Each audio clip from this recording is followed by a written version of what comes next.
আসসালামু আলাইকুম। সজীব ফ্যাশন ডিজাইনের পক্ষ থেকে আপনাদের সবাইকে স্বাগতম। আমি আজকে আপনাদেরকে দেখাবো নিচে এক সেলাই দিয়ে সালোয়ার কাটিং। তো খুব সহজ নিয়মে এই বিষয়টা আপনাদেরকে বুঝিয়ে দেব, তাই অবশ্যই ধৈর্য সহকারে সম্পূর্ণ ভিডিওটা দেখতে থাকুন। তাহলে এই নিয়ম ফলো করে আপনারা সব ধরনের মাপে নিচে এক সেলাই দিয়ে সালোয়ারটা বানিয়ে নিতে পারবেন খুব সহজেই। তো চলুন ভিডিওটা শুরু করা যাক।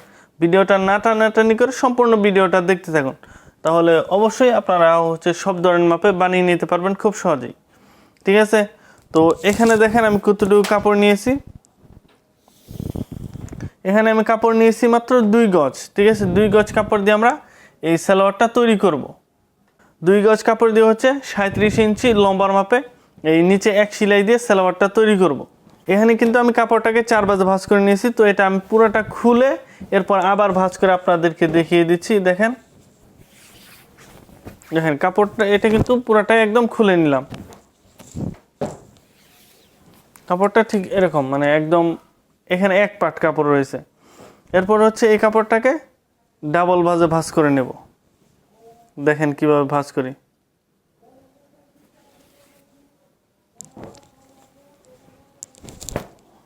এই যে এখানে দেখেন ডাবল ভাঁজ। এরপর আরেকটা ভাঁজ করে নেব এইভাবে, আরেকটা।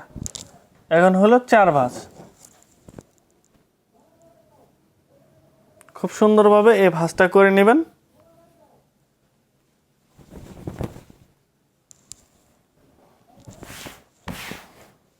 দেখেন এটা একদম বন্ধ সাইড, এটা আমার সামনে থাকবে।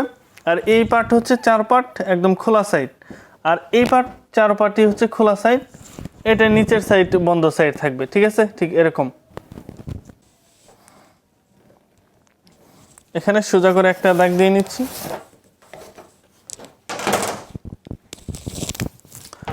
এই দাগের উপরে 6 ইঞ্চি পরিমাণ বাদ রেখে এরপর লম্বার মাপটা নিতে হবে। তো আমরা এখানে 37 লম্বার মাপ বানাবো। আপনাদের মন ইচ্ছা মতো লম্বার মাপটা দিয়ে নেবেন, যে আপনি কতটুকু লম্বার মাপ বানাবেন। 36, 38 যে কোনো মাপটা আপনার দিয়ে নেবেন। ঠিক আছে, দেখেন এখানে কিন্তু কাপড় আর বাড়তি রয়েছে। চাইলে কিন্তু আপনারা 38, 39 এই 2 গজ কাপড় দিয়ে বানিয়ে নিতে পারবেন।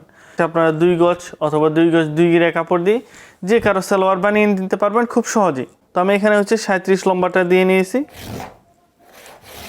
এরপর নিচে ভাঁজ দেওয়ার জন্য এখানে কোনো এক্সট্রা কাপড় লাগিয়ে এরপরে সেলাই করব না। এখানে একটা সেলাই হবে। যেরকম প্লাজো আছে, প্লাজোর মধ্যে যেরকম ভাঁজ হয় ঠিক সেরকম ভাঁজ হবে, কিন্তু প্লাজোর মতো অনেক ঢোলা হবে না।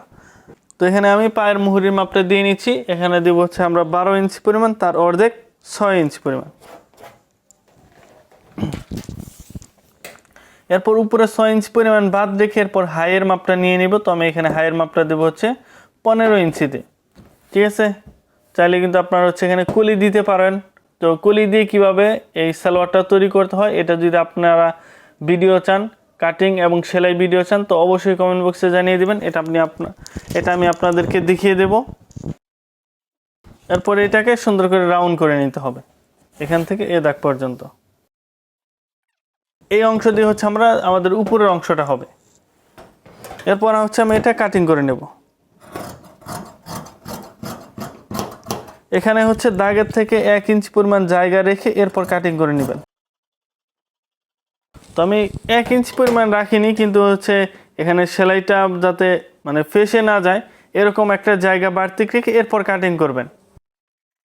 যদি আপনারা একবার সূত্রটা জেনে যান, তাহলে যে কোনো কাপড় বানাইতে কিন্তু আপনাদের কোনো অসুবিধাই হবে না। সব সময় সূত্রটা ফলো করবেন।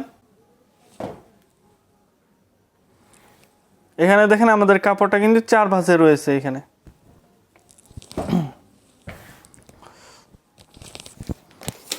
প্রথম রাবারের ভাঁজ দেওয়ার জন্য ইলাস্টিক যেটা রয়েছে রাবার, ওইটার জন্য 1.5 ইঞ্চি পরিমাণ জায়গা রেখে নিচ্ছি।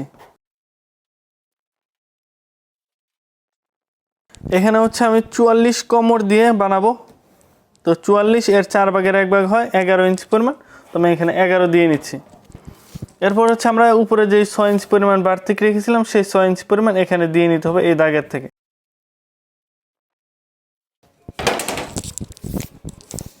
ঠিক সেমভাবেও এখানেও 11 দিয়ে নিচ্ছি দাগটা সোজা করার জন্য। এরপর এটাকে কাটিং করে নিচ্ছি।